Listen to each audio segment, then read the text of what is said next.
બુધેલ ગામ પાસેના ખાર વિસ્તારમાંથી 400 કરોડથી વધુ કિંમતના એમ્બરગ્રીસના જથ્થા સાથે 4 ઇસમો સ્ટેટ મોનિટરિંગ સેલની ટીમ ઝડપી લીધી.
મારું નામ બીજી ગલાણી, રેન્જ ફોરેસ્ટ ઓફિસર, ભાવનગર. તારીખ 10/7/2026ના રાત્રિના સમયે પોલીસ કંટ્રોલમાંથી મેસેજ મળેલ કે એમ્બરગ્રીસ જે વેલ માછલીની ઉલટી તરીકે ઓળખાય છે, જે સ્ટેટ મોનિટરિંગ સેલની ટીમ દ્વારા પકડવામાં આવેલ છે બાતમીના આધારે, અને તેની ઓળખ અને તેમજ FSL ટીમ બોલાવવામાં આવેલ અને ફોરેસ્ટ ઓફિસરને બોલાવવામાં આવેલ. ત્યારબાદ અમારી ટીમ સાથે વર્તેજ પોલીસ સ્ટેશન ખાતે પહોંચી જરૂરી કાર્યવાહી કરવામાં આવેલ. બાદમાં SMCની ટીમ દ્વારા વર્તેજ પોલીસ સ્ટેશનને આખો કેસ છે જે વેલ માછલીની ઉલટી વાઇલ્ડલાઇફ એક્ટ મુજબ જોગવાઈ થયેલી છે, તેથી તેની તપાસ ફોરેસ્ટ ઓફિસરને કરવાની રહેતી હોય, જેથી તેને વર્તેજ પોલીસ સ્ટેશનને તપાસ સોંપણી કરવામાં આવેલ. બાદ વર્તેજ પોલીસ સ્ટેશન દ્વારા રેન્જ ફોરેસ્ટ ઓફિસર ભાવનગરને તપાસ સોંપણી કરવામાં આવેલ.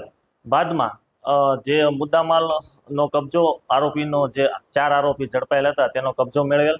જે SMCની ટીમે જે મુદ્દામાલ પકડેલો હતો તે 4 કરોડ જે ઇન્ટરનેશનલ માર્કેટ વેલ્યુ છે જે આ સ્પમની જે ઉલટીની એમ્બરગ્રીસની, એ 4,30,00,000 જેટલો મુદ્દામાલ ઝડપાયેલો હતો.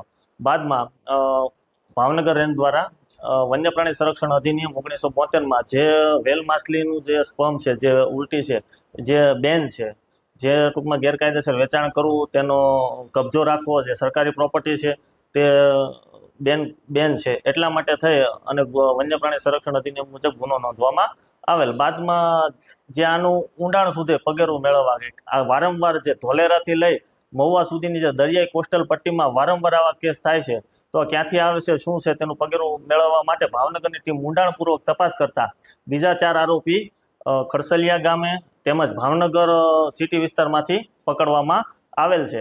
અને જે ખડસલિયા ગામના જે મૂળ આરોપી છે તેઓ પાસેથી બીજો 5,10,00,000નો મુદ્દામાલ પણ રિકવર કરવામાં આવેલ છે. હાલ જે SMCની ટીમ દ્વારા જે વેચાણ કરવાવાળા આરોપી પકડવામાં આવેલ હતા, ત્યારબાદ ભાવનગર વન વિભાગની ટીમ દ્વારા જે મૂળ સુધીના આરોપીઓ પકડવામાં આવેલ છે. તપાસ ચાલુ છે.